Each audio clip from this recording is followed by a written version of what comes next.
Rajendranagar MLA Prakash Goud పై ఆయన కుమారుడు సంతోష్ గౌడ్ చేసిన ఆరోపణలు చర్చనీయాంశంగా మారాయి. తాను ప్రేమించిన యువతిని పెళ్లి చేసుకోవడాన్ని తన తండ్రి ప్రకాష్ గౌడ్ అడ్డుకుంటున్నారని సంతోష్ గౌడ్ ఆరోపించారు.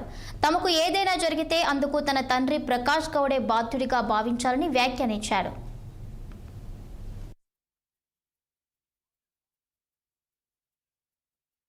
ఎమ్మెల్యే ప్రకాష్ గౌడ్ వాళ్ళ అబ్బాయిని నేను శ్రేషి అనే అమ్మాయిని 8th జూలైన ఎంగేజ్మెంట్ చేసుకున్నాను. అది మా ఇంట్లో వాళ్ళ కన్సర్న్ తోటి వాళ్ళకి తెలిసి చేశాము. మా ఫాదర్ కూడా తెలుసు. ఇది ఫస్ట్ అంటే వాళ్ళకి ఇష్టం లేదు సెన్స్ అఫీషియల్ గా తను చేయడానికి ఇష్టపడలేదు. కానీ నాకు ఇష్టం ఉంది కాబట్టి నీ మాట కాదనను, నువ్వు చేసుకోవచ్చు, చేసుకొని ఇంటికి రావచ్చు, పర్లేదు అని నాకు ఒక కన్సర్న్ ఇచ్చాడు.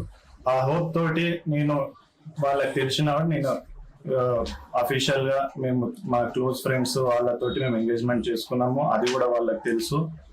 తర్వాత ఇప్పుడు 1 మంత్ అవ్వబోతుంది ఆల్మోస్ట్. ఇప్పుడు కొంతమంది నిన్న మా ఇంటిపైకి ఒక 40 మంది దాడికి వచ్చారు. డోర్లన్నీ పగలు కొట్టారు, అటాక్ చేశారు, ఆడవాళ్ళ మీద అటాక్ చేశారు. 2 ఆడవాళ్ళ మీద అటాక్ చేస్తుంటే నేను వాళ్ళని తోసేసి 2 రూమ్ లో లాక్ చేసి నేను ఒక్కరిని బయట ఉన్నా, నా మీద అటాక్ చేశారు. ఒక పైసల కోసం వచ్చాము, మాకు డబ్బులు ఇచ్చేది ఉందని చెప్పి లేడీస్ వచ్చారు. ఆ లేడీస్ అసలు డబ్బుల కోసం వచ్చిన వాళ్ళు 30 మందిని 40 మందిని రౌడీలను తీసుకుని ఎట్లా వస్తారు? అందరికీ నమస్కారం. నా పేరు పట్ల రూపారెడ్డి. నిన్నటి నుండి ఒక ఇష్యూ జరుగుతుంది నా పైన, ఇట్లా మనీ తీసుకుంది అది అని. వాస్తవానికి ఇప్పుడు మేము రియల్ ఎస్టేట్ బిజినెస్ చేస్తాం, లావాదేవీలు అనేది ఒకరి దగ్గర ఒకరు తీసుకుంటాం, ఇచ్చుకుంటాం, అవన్నీ అందరికి కామన్. అది కామనే. ఒకసారి గిట్టుబాటు అయితే ఇస్తాం, ఒకసారి లేట్ ఇస్తాము. కానీ ఇప్పుడు ఇంటెన్షనల్ గా ఇన్ని రోజుల నుండి నా పైన, నా ఇంటికి ఎవ్వరు దాడి చేయండి. ఇప్పుడు ఎమ్మెల్యే టి ప్రకాష్ గౌడ్ గారి వాళ్ళ కొడుకు టి సంతోష్ గౌడ్ గారు, మా అమ్మాయి శ్రీయశి MBBS చదువుతుంది గవర్నమెంట్ కాలేజ్ లో. ఆ అబ్బాయి ఇష్టపడ్డాడు.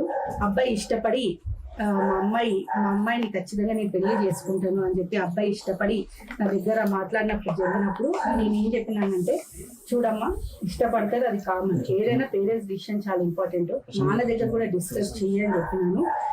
అది అబ్బాయి డిసిషన్, అమ్మాయి డిసిషన్ కాబట్టి వాళ్ళు మేజర్స్.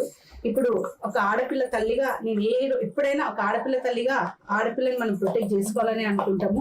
ఎందుకనంటే ఇప్పుడు వాళ్ళు మేజర్స్. ఇప్పుడు నేను ప్రొటెక్ట్ చేసుకోకుండా నా పిల్లల్ని నేను కాదు కూడదు అనుకుంటే వాళ్ళు బయట పోయినా చేసుకుంటారు. ఇప్పుడు ఆయన ఒక పొజిషన్ లో ఉన్నాడు. మాకు ఇక్కడ ప్రకాశన్న గౌరవం లేదని కాదు, ఎందుకంటే గత పార్టీలో మేము కలిసి పనిచేసినాము. ఆయన నాకు ఎంత బాగానే చూసుకున్నాను. నేను కూడా ఒక అన్నలాగా ఆయనని నా సొంత సోదరునిలాగా నేను కూడా చూసుకున్నాను. కానీ మరి ఎక్కడ ఆయన నా పైన చాలా నెగటివ్ గా ఉన్నాడు. ఎవరు చెప్పడం వల్ల ఆయనకు ఆ ఫీలింగ్ వచ్చిందో, దేని వల్ల వచ్చిందో నాకైతే తెలియదు.